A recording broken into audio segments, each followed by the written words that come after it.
Hello, everyone. Welcome to our webinar this morning, Transitioning from SSRS to Power BI, Decoding Licensing Options for Enhanced Data Analytics. My name is Alex Killian. I'm the video producer here on XTIVIA's marketing team, and I have the pleasure this morning of introducing our speakers.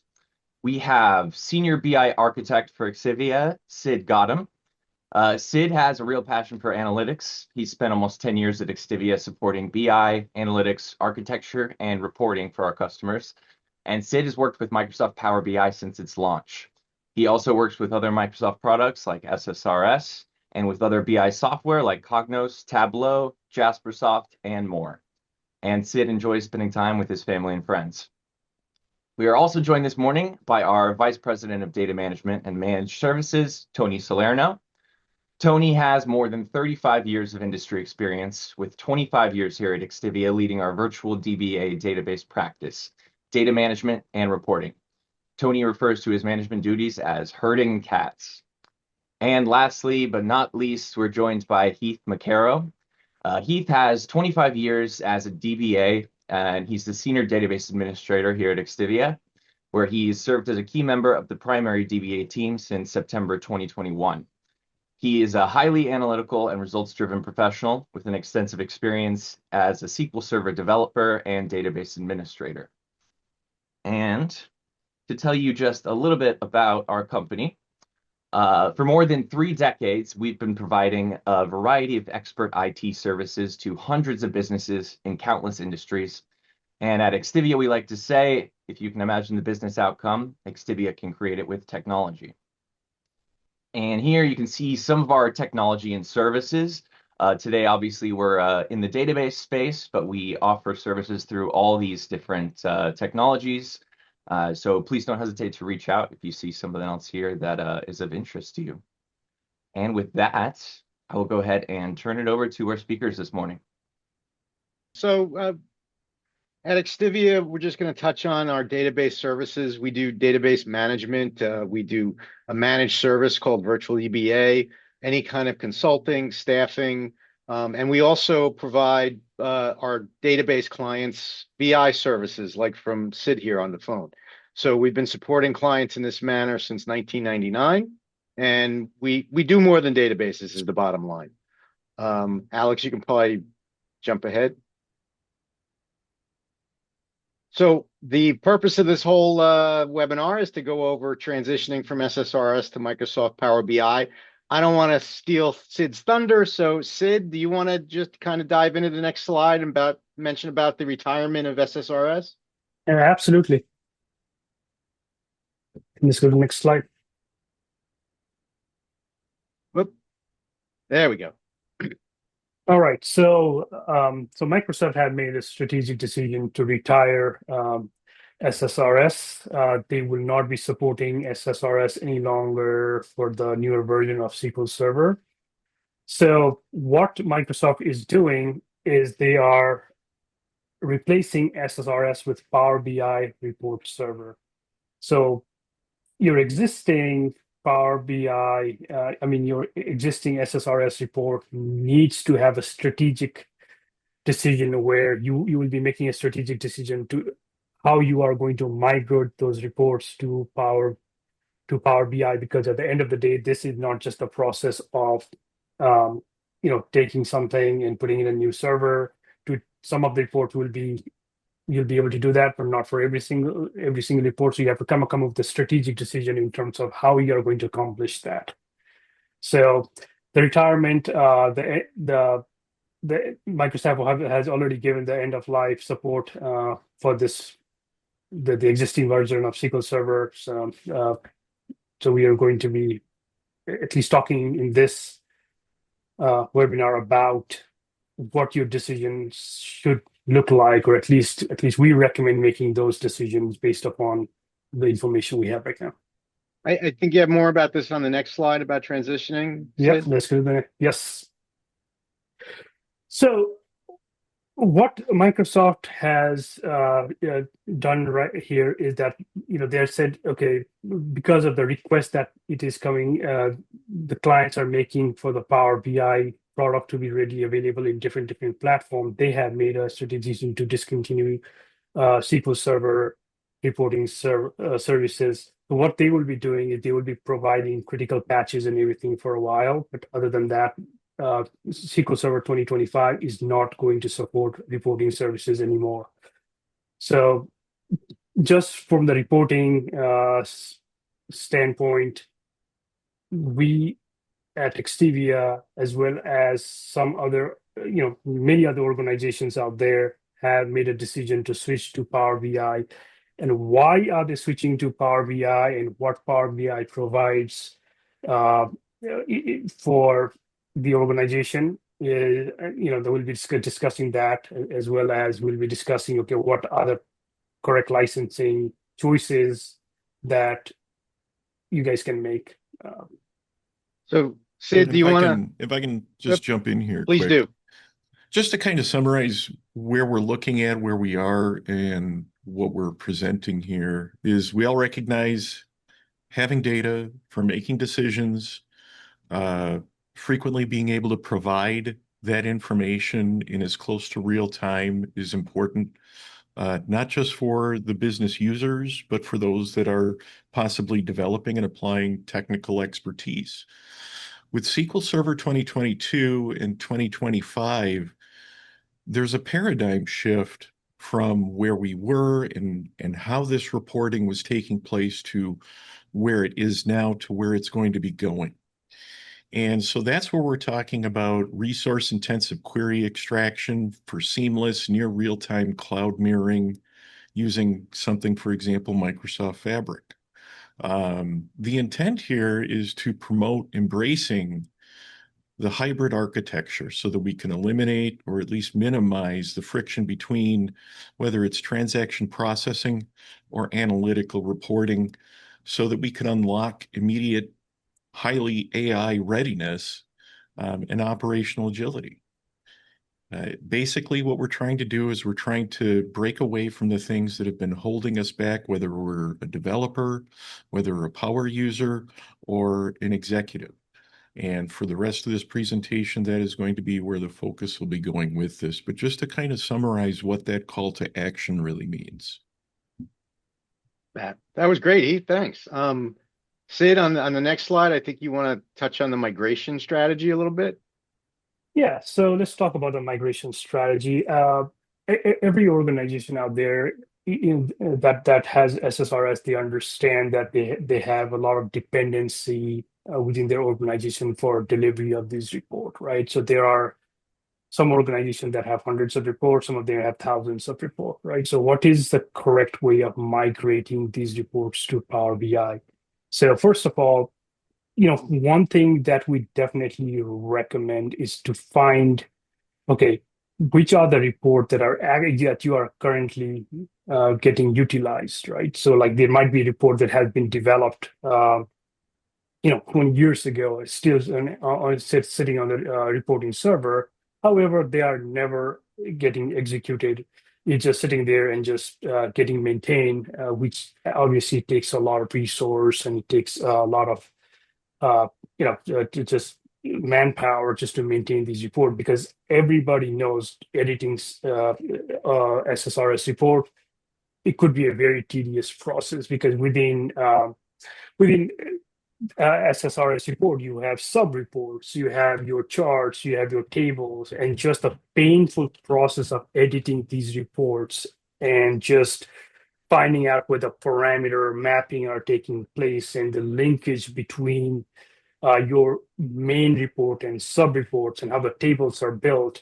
So it's just a complicated process. So I think the first thing what we want to do is we need to find out, okay, do we want to migrate these reports to Power BI, right? Is it worth for an organization to migrate these reports to the new server? So we then need to say, okay, once we identify a bunch of reports, are these report a paginated report? Are these report data-driven subscription report? Are you distributing these reports via email and FTP server? We need to start identifying those reports, which gets kind of like like are they a scheduled report? So we just need to find the different types of report that are currently in your server. Then once you find that thing, the third step is obviously we need to find where are we taking that report? Is that report going to the Power BI on-premise server, or are you thinking about a different strategy where Power BI you want to leverage the Power BI cloud with software as a service platform and take those reports to the Azure hosted environment where Microsoft is doing all the house cleaning job for you. So then, in the fourth step, then the main thing that we need to do is you take the list of report that you have selected, then migrate that report. You can use existing tools that are available to migrate, but so the word migration can also seem like a little bit of kind of misleading because some of these report might have to be written because if you have a report, and actually, Tony, we can possibly go to the next slide here. Yeah, sure. Which would be like, okay, if you have a report that is getting rewritten, do you want to rewrite those reports to support the Power BI as it is, or do you want to kind of like take advantage of what Power BI has to offer to make sure that your reports are more interactive, right? So in Power BI, you're getting a very interactive tool, a very visual and analytic focused tool, whereas SSRS is more like pixel perfect reporting that is data driven and it gets so when you have Power BI report server, you can get the best of the both worlds. Whereas like you do not have to sacrifice your existing infrastructure's way of distributing the report. Like you have subscription report that goes out every Monday at 9 a.m. to your sales team. That can still be continued using Power BI report server. Now, obviously, previous way of doing dashboarding with SSRS is you put a bunch of charts together and then you call it dashboard, whereas in Power BI, it is more interactive where you have a drill down capabilities and you have your data discovery that can be leveraged to get more actionable data, which is absolutely not possible. SSRS is the report of yesterday, Power BI reports for tomorrow with extra features added to it. So Sid, basically you're saying, they have to understand the power of Power BI, so to speak, before they decide how they're going to move to it, I think, right? So I think the next slide you wanted to maybe go over a little bit about the Power BI licensing, just so they have some kind of knowledge about that if they're not familiar.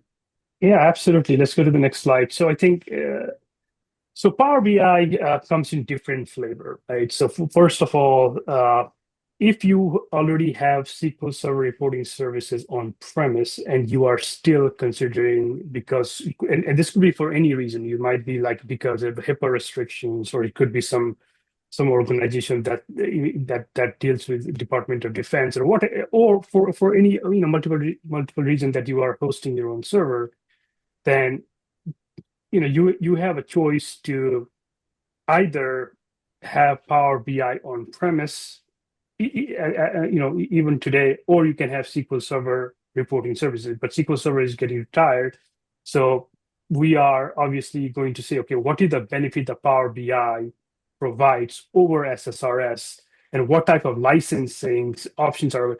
The good thing is Power BI is now included with standard edition as well as enterprise edition of SQL Server. So one license can unlock both of the products. So you do not have to purchase another Power BI license for 2025. So it is included. But Power BI also has in the cloud flavor, which is Power BI Pro, Power BI Premium, as well as Power BI capacities on the Fabric. So you can, leverage any of them. And if you're also considering this, hey, we have been on cloud, we have been on premise, but we're thinking about migrating to cloud just for the ease of data management as well as report distribution or collaboration, then absolutely there is, you have uh, options there as well. So before you could not do that, right? The collaboration, if you are writing a SSRS report, is that you are pushing this report to a Git repository, or you're pushing this report to some source control, and somebody's picking up and having conversation in Teams chat or some other communication medium, and then saying, "Hey, did you edit this report? You're pushing. Did you make the changes?" So that's a collab. Now with Power BI, you can do that real time. So all the changes that you would like to see on the report can be you can easily see them Hey, for collaboration purpose. So Sid, Go I ahead. think on the next slide, you kind of wanted to get into what decisions are that go into choosing maybe which model of Power BI is best. And we've helped plenty of clients do this, so we do it all the Yeah, time. So if you want to absolutely. hop Let's to have the a next discussion slide. on. Yes, that's. I think so. I think main thing what we want to do here is we want to understand. Obviously, because you have all these choices. All right, your choices might be uh, dependent upon your data source, right? Or your choices might be dependent on your number of users. You say, hey, we have 5,000 users. We do not want to get a Power BI premium per user. That makes perfect sense. There's no reason to go that direction. Like, okay, we don't have a lot of users, but our data sets that we will be building are semantic models that Power BI builds upon could be a very large semantic model in that sense. Hey, we need to be in a capacity-based licensing model, right? So in order for us to kind of like say, hey, this is the license that you need to go with, XTIVIA will be more than happy to come and say, hey, like based upon what we are seeing, you have so many number of users. This is your data set. These are the number of data sources that you're using. This is the size of your semantic model that you'll be building. And this semantic model will be catering to this many number of reports. We'll be more than happy to, like come and actually do a kind of small assessment or whatever we need to do to help you guys at the end of the day to move forward in terms of your choices of what your licensing should be. And because when we are considering this thing, we are not really considering how your business is going to grow for the next couple of months, but we'll be considering data growth, the user growth, everything for the next several years. So we are putting you in a position where you are choosing the right license, because we have had several clients that have come on board where they have chose wrong license, or they recommended a certain license by some companies in the past, or or they decided to do it on their own, and they said, hey, we actually wanted to embed the product, and we realized that Power BI Premium is not the optimal embedded product. So so like what we do not want to do, we do not want to make a wrong decision regarding the license, because we do not want to fail 2 years down the road. We want to make sure that we're taking the right steps to succeed right now, and as well as not make a costly mistake down the road.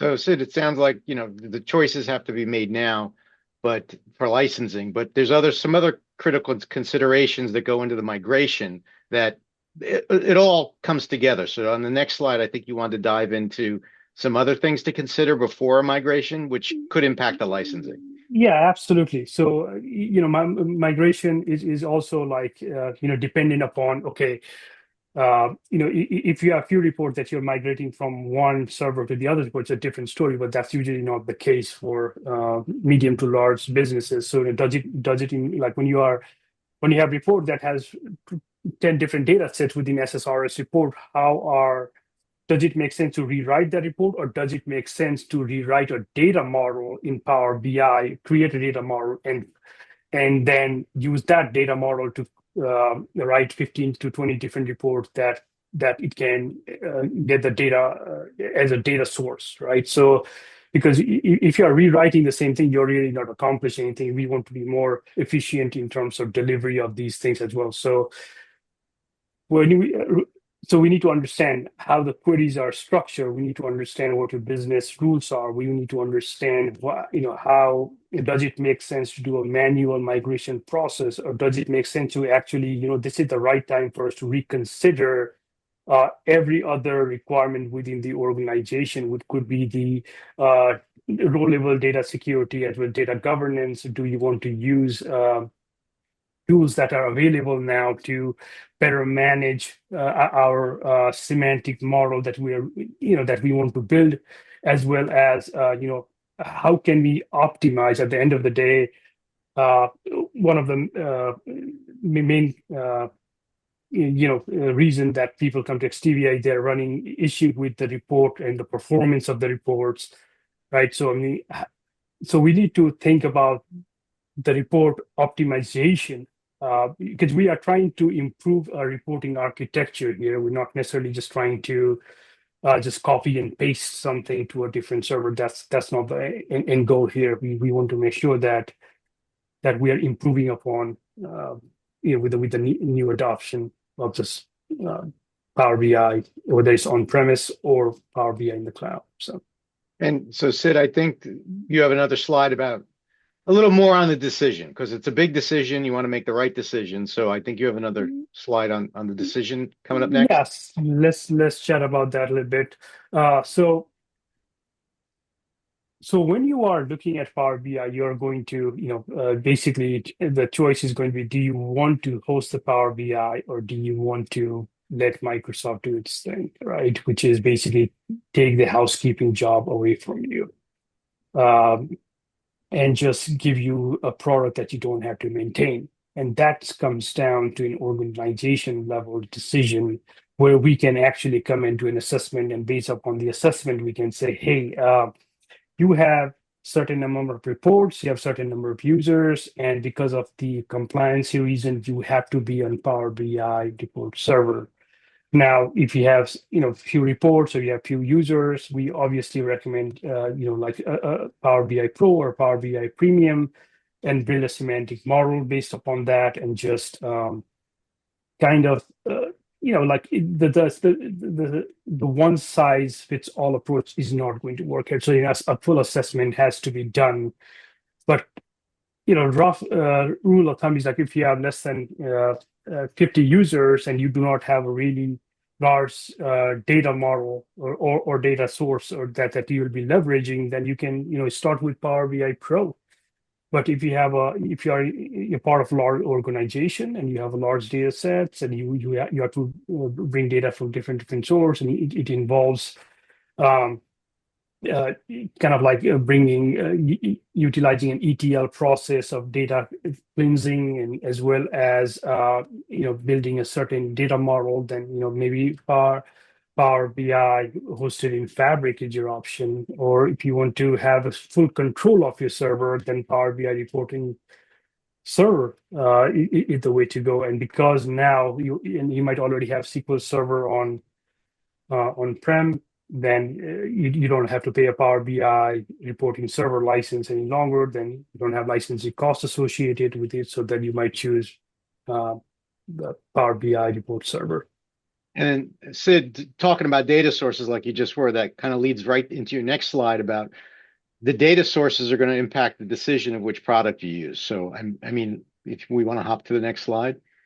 Absolutely. So a couple of things. Like obviously, Power BI supports hundreds of data sources, right? But the main thing is, how accessible are those data sources in your organization?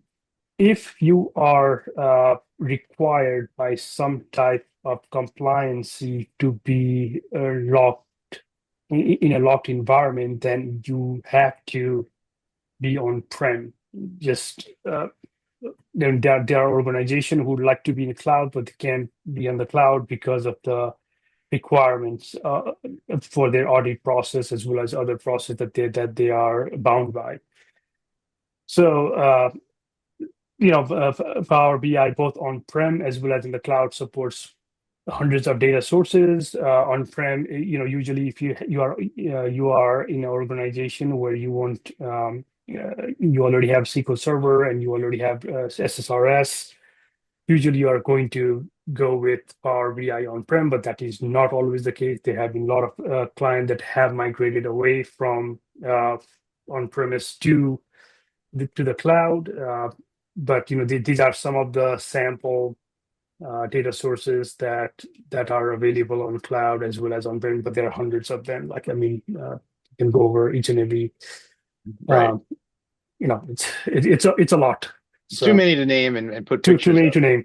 Yeah, so absolutely. I think you also really want to touch on licensing, which is the next slide, and how if folks aren't familiar with Power BI or using it yet, we can help them get jump started. So what we can do is we are kind of going back and forth in terms of the licensing, which is because licensing determines how you migrate, because certain type of reports are not supported on the cloud, whereas it is supported in the report server, and that is very important.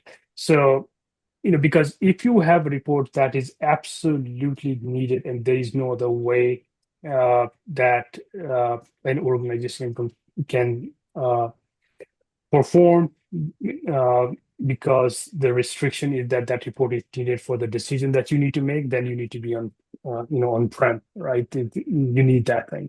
So based upon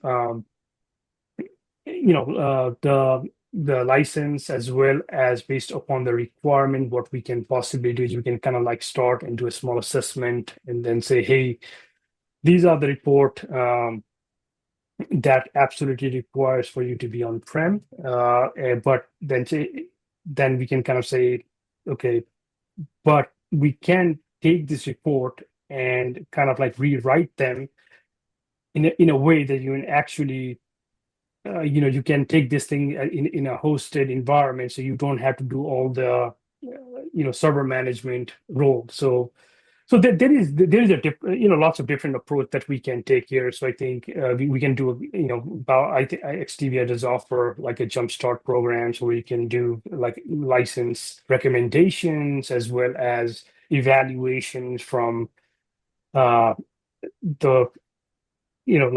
how the reports are written, as well as how it should be written, I guess, as well as how a semantic model should be written, right? So I think that is very important as well, because your semantic model is going to be, and if you are in Fabric, what type of other data sources that you'll be using. All those type of assessment we can do with the Jump Start program. And Tony, I don't know if you want to talk a little bit about Jump Start. Well, actually, we're running low on time. I'd like to hop to the next slide, because you mentioned Fabric, and we want to touch on Fabric, because Fabric, is probably an option that some organizations might want to choose, or both Power BI. But do you just want to kind of touch on Fabric aspects of things? So, because we're running a little tight on time, I think. Yeah, absolutely. So let's talk about Fabric for here a minute or so. So Fabric is basically Microsoft Azure hosted environment where, just like how Power BI Pro and Premium are, you get additional features of one lake, as well as tools like Lakehouse, as data pipeline and data flows to create an ETL process to clean up your data, as well as host your data in one location without data duplication. So you can create you can create a lake house, you can create a data warehouse, and distribute and give access to people based upon whatever the requirements are, as well as the security that you want to implement, and let them build reports as well as semantic model from in one location. So, and then I think one key point we should make here is, like you mentioned on the last slide about a jump start, we can help clients jumpstart with Power BI. We can help clients jumpstart with Fabric. We can help clients jumpstart with other BI tools, that you have, the team here has experience with. So it's really up to the client to help us learn from them, to help them make the best informed decision about what's right for them. And we're happy to do that. I think we have one more slide, and it's about the top business uses of Power BI, which maybe we'll just share this here and not, I mean, Sid, unless there's anything here you want to touch on that's related to our No, I discussion. think just a couple of things. Like if collaboration is extremely important in terms of the development process, then definitely I would say Power BI in the cloud is much better. Right, that's one part. As well as data integration can be done with your SSIS process, as well as transformation can be done on both on-prem as well as on Fabric. But yeah, I think visualization is both available on both on the cloud as well as on-prem. So, but Power BI, to summarize, Power BI just is a much better option than what SSRS was in terms of both reporting as well as analytical. Yeah, the bottom line is organizations are going to have to make a decision what to do as SRS slowly transitions away. And you have options, and it's really when you want to get started and how we can best help them, right? So I think if we have questions, I think we have one more slide about a Q&A, and then I think we're good here. Yes. So that brings us to the Q&A portion. We have gotten a couple of questions in here. Oh, cool. So first up, how do I make the move to Power BI from SSRS, and how long does it take? So that's a great question, actually. So how long is going to depend upon how many reports you have. Like I was saying, I think the main thing possible for us to do is just have a conversation around it. I mean, we can, Alex, we can possibly get information and then say, okay, because it'll be hard for us to determine how many reports that they have, as well as the complexity of those reports. And some of the report are easily migratable. Are they trying to go on-prem, or they are trying to go to the cloud? If they're trying to go to the cloud, what is the restriction in terms of those either in data-driven restriction that we need to look at? So it'll be hard to say this number of hours or this many hours or anything like that. But we can definitely have a call around it and at least have a kind of quick discovery session in terms of the requirement of what they have and kind of go from there. I mean, it's also going to depend on how many of the Power BI features they want to take advantage of. So if they have a bunch of simple reports that they want to move, that could be very quick.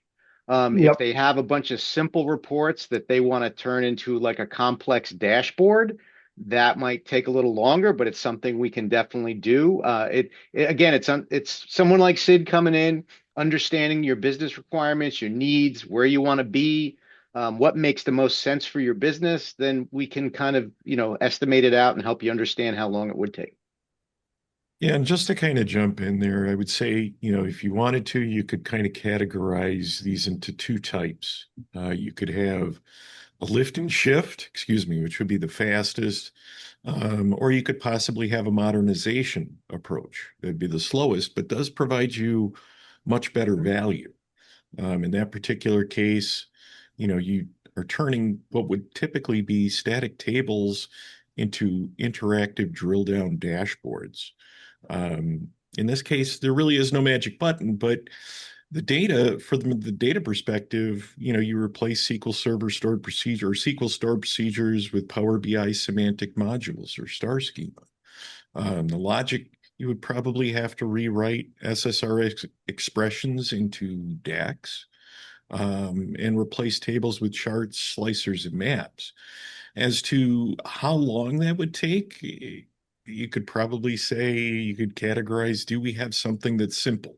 Do we have something that's maybe a little bit more complex and something that's just massively complex? And that's where triaging comes in so that you can start to establish what are going to give us the biggest wins in the short term and triage from there. Nice. All right, awesome. And then the next question we got in here, do all of my SSRS data sources translate to Power BI? The answer is yes, but it all depends upon Power BI on-prem or Power BI on the cloud. If you are trying to take your existing, like let's hypothetically say you have some ODBC connection you're using and you want to take your report to Power BI in the cloud, you can use the Power BI gateway to leverage the connectivity between two and then take the report to or deploy the report on. Now, what we obviously there's consideration in how the reports are written and all those things like that. But the answer is if you are going from Power BI, you're going from SSRS on-prem to Power BI report server. The answer to that is yes. It is going to support almost all of them. Well, that's the last question we got in. So that brings us to the end of our webinar. Thank you all so much for attending. Thank you to our panelists. Lots of really great information there. If you want to rewatch any part of this, this webinar will be on our YouTube channel soon. And please don't hesitate to reach out if you have any further questions or interested in working with us.